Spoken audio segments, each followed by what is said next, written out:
فرمایا ذالک فضل اللہ یؤتیہ من یشاء، یہ اللہ کا فضل ہے، دیتا ہے جس کو چاہتا ہے۔ واللہ ذو الفضل العظیم، اللہ بہت بڑے فضل کا مالک ہے، اس کے خزانہ فضل میں کمی نہیں ہے، اس کے تو اتھاہ خزانے ہیں بے کنار، وہ جس کو چاہے دیتا ہے۔ ایک بہت بڑا فضل ہے جو، اب دیکھیے اس فضل کی ترتیب نوٹ کر لیجئے۔ سب سے بڑا فضل، سب سے بڑا فضل، سب سے بڑا فضل محمد الرسول اللہ صلی اللہ علیہ وسلم پر ہوا۔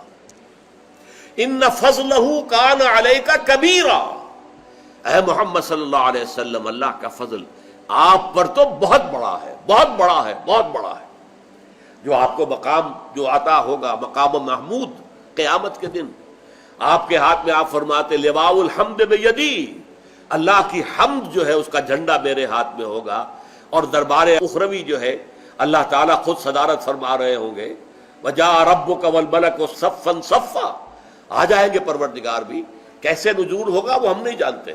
قرآن کہتا ہے میدان حشر میں اللہ تعالیٰ جو ہے نازل ہوں گے، نزول فرمائیں گے، اور فرشتے ہوں گے صفے باندھے ہوئے، اور پھر پوری نوع انسان کی حاضری ہوگی۔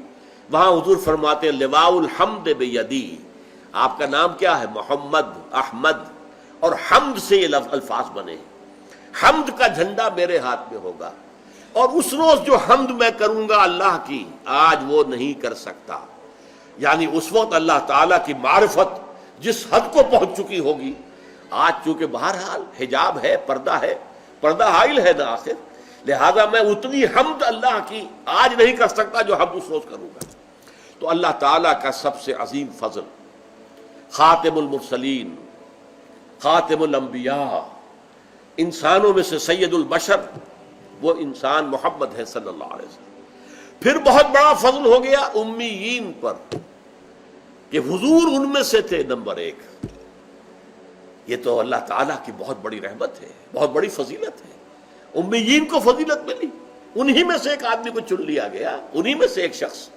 اب ظاہر بات ہے کسی کا وہ بھتیجا تھا، کسی کا وہ پوتا تھا، آپ کو معلوم ہے عبد المطلب کے پوتے تھے نا آخر حضور، آپ کے والد آپ سے کی ولادت سے پہلے انتقال کر گئے، لیکن ابن عبداللہ تھے نا، حضرت خدیجہ کے شوہر تھے نا، ابو طالب کے بھتیجے تھے نا، عباس کے بھتیجے تھے نا، تو انہی میں سے فرام دیئر اون کتھ اینڈ کن ہم نے نازل کیا۔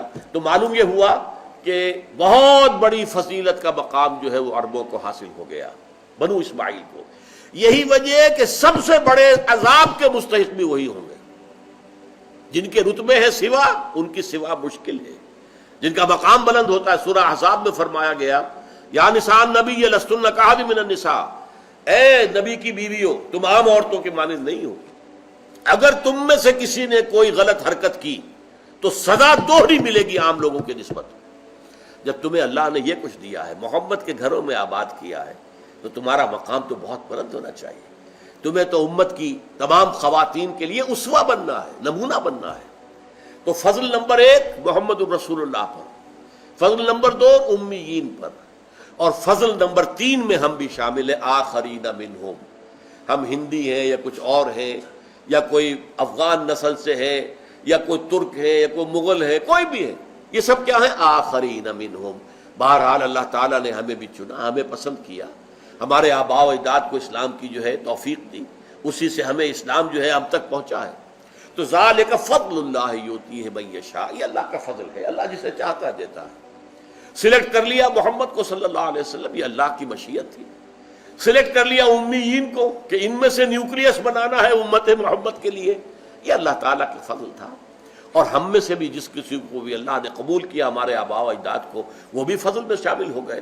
ذالک فضل اللہ یؤتیہ من یشاء واللہ ذو الفضل العظیم، اللہ تعالیٰ تو بہت بڑے فضل والا ہے، اس کے فضل کے جو خزانے ہیں وہ اتھاہ ہیں۔ دیکھیے فضل وہ اس چیز کو کہتے ہیں جو بلا استحقاق ملے۔ اجر یا اجرت وہ ہے جو آپ محنت سے حاصل کرتے ہیں، وہ اجر ہے، اجرت ہے، اردو میں ہم اجرت بولتے ہیں، اجر ہے۔ لیکن فضل جو بلا استحقاق ملے، آپ نے ایک مزدور کو ہائر کیا، 8 گھنٹے کام کرنا ہے، 100 روپے مزدوری تھی، شام کو آپ نے 100 روپے دے دیے، وہ 101 ڈیمانڈ نہیں کر سکتا۔ لیکن اگر آپ نے دیکھا ہے کہ اس نے بڑی محنت سے کام کیا، چاہے کوئی سپروائز کر رہا تھا یا نہیں کر رہا تھا، ہی واز ورکنگ، آپ نے اس کو 10 روپے 20 روپے اور دے دیے. یہ فضل ہے, یہ آپ نے دیا ہے جس کا اس کے لیے استحقاق نہیں تھا. He couldn't demand it. تو اللہ سے کوئی انسان بھی کوئی شے ڈیمانڈ نہیں کر سکتا. جو بھی کچھ اللہ دیتا ہے وہ فضل ہے. روزی ہم اگر کماتے ہیں, محنت کرتے ہیں, بھاگ دوڑ کرتے ہیں, اس کے لیے چاہے دفتروں میں گھس گھس کرتے ہیں اپنے قلم سے, اور چاہے کسی چلاتے ہیں, اینٹیں ڈھوتے ہیں, یا کہیں کارخانے میں کام کرتے ہیں یا دکان, لیکن جو کچھ ملتا ہے اسے اللہ کا فضل سمجھو, اپنی محنت اور مزدوری کا حاصل نہ سمجھو. لہذا سورہ جمعہ ہی کے اندر آ جائے گی وہ آیت, فَإِذَا قُضِيَتِ الصَّلَاةُ فَانتَشِرُوا فِي الْأَرْضِ وَابْتَغُوا مِنْ فَضْلِ اللَّهِ. جب نماز جمعہ ادا ہو چکے تو اب تم پھیل سکتے ہو, جاؤ اپنے اپنے کام پر, جاب پر, اپنی محنت پر, دکان پر, ریڑھی پر, جس پر بھی چاہو محنت کرو, اللہ کا فضل تلاش کرو. تو جو کچھ ملے گا وہ اللہ کا فضل ہے. You can't demand it from Allah. یہ آپ کا حق نہیں ہے, یہ اللہ کا فضل ہے جو اللہ دیتا ہے. بارک اللہ لی ولکم فی القرآن العظیم ونفعنی وإیاکم بالآیات والذکر الحکیم.